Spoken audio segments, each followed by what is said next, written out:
So whatever you cannot perceive through five senses, if you perceive that, then that is called as Vishesh Gyan or extraordinary knowledge. The nature of the universe can be grasped if you know the language of the inanimate, every form, how it is made. As the concerns of survival recede, human beings will naturally evolve into perceiving higher things.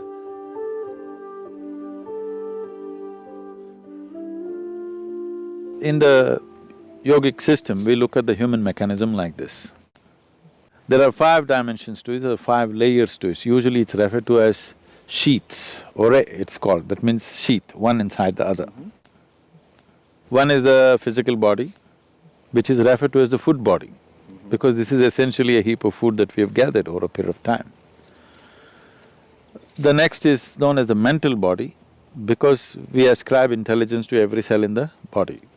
There is more memory and intelligence in each molecule of DNA than you can decipher through your brain. That much of intelligence and memory is sitting right here. The third layer is called as the energy body. There are three fundamental aspects to it, but it's the first two which normally are experienced by most people, the right and the left, which has 36,000 on the right and 36,000 on the left, pathways or channels, which are described as nadis, which meet in 114 different major points, and these points are seen as possibilities. So, mysticism identifies these 114, the geography, the energy geography of the body, and how you could exploit this to transcend the limitations of the human mechanism. Now, the fourth layer is called as Vijnanamaya Kosha. What the word Vijnana means is, it is coming from two different words, Vishesh Gyan. Gyan means knowing or knowledge. Vishesh means an extraordinary way of knowing. So whatever you cannot perceive through five senses, if you perceive that, then that is called as Vishesh Gyan or extraordinary knowledge. So, we are talking about a transitory dimension which is transiting from physical to non-physical. So, the fifth dimension, this is in whatever in the New Age language in America, they're saying this is etheric body. It's not an appropriate description, it is a transitory state where physical is fading out into non-physical nature. The fifth dimension is referred to as Anandamaya Kosha, which literally translates as bliss body. This does not mean there's a bubble of bliss or something inside. It is purely non-physical in nature. Because it is non-physical, we do not know how to define or describe it. There is no definition to it, there is no description to it. We're only talking about it from our experience. Whenever we touch it, we feel blissed out. So like children, we're calling it bliss body, because we do not know what is the nature of what it is, and it is not physical in nature, so we cannot put it into definition of words or descriptions or whatever. Now to enter into this dimension is the whole process of mysticism, because this non-physical nature is further classified in terms of our experience, how profoundly you involve in it. They talk like this. You can be in a fine spray of shower from this non-physical and how you will be. Or you can be drenched with it and how you will be. Or you can soak yourself in it and how you will be. Like this it is described. In this context, it's a… here I have to surrender my logic a little bit because that's how far my logic will go. What this means is, these are referred to as different dimensions of stillness. How can stillness be of different dimensions? For example, in our experience, if you're… normally a human being is breathing somewhere 12 to 15 times per minute.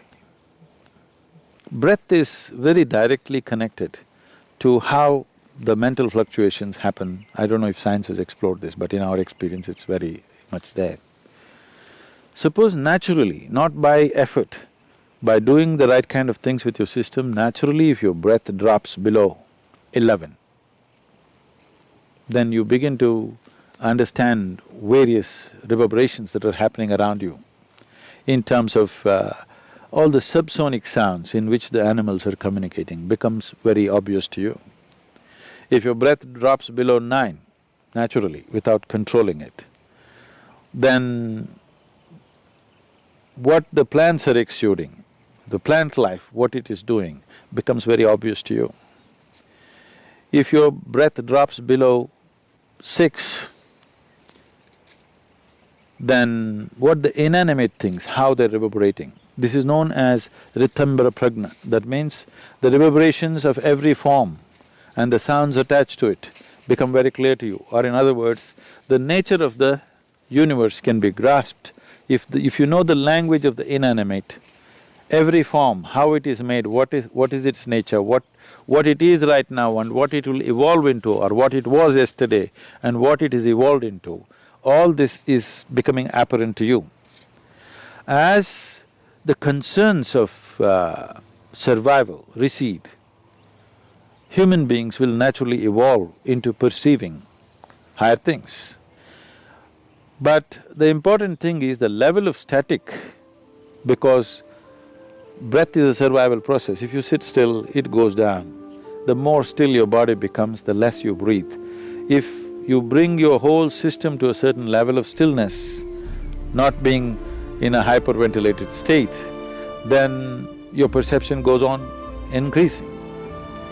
So as the stillness deepens, these are referred to as, traditionally there are various ways in which it is presented. It is usually called as it's called Rudra, Hara and Sadashiva. One is still, but he's vibrant, he's roaring. Another is still, but he's in activity still. Another is absolutely still. Now always that which is absolutely still is referred to be as the ultimate intelligence. Everything else, in its anxiety to be active, it is sacrificing its intelligence at a certain level to be in a state of action. But that which is absolutely still is considered the highest intelligence. It is only in Eastern mysticism, the source of creation is been always celebrated as the highest intelligence. This is the biggest mistake I think modern societies have made is, people were told, God is compassion, God is love, God is generosity. These things mean something to you only when you don't have them. If you're not loved, you will look up, God should love you. If you're not fed well, you want a generous God. If you are down in some way, you want a compassionate God. But if you don't make any assumptions, if you look at a blade of grass, if you look at a flower, if you just look at the structure of an atom, one thing is, the source of creation is the highest level of intelligence that you can ever recognize anywhere. If you look at the creation, it is smack with intelligence all over the place. If we had only told people God is intelligence, we would have had a more sensible world. That's what I'm thinking and that's what I'm trying to bring it into people's experience, that the source of creation is the intelligence. If you recognize that, you try to emulate that.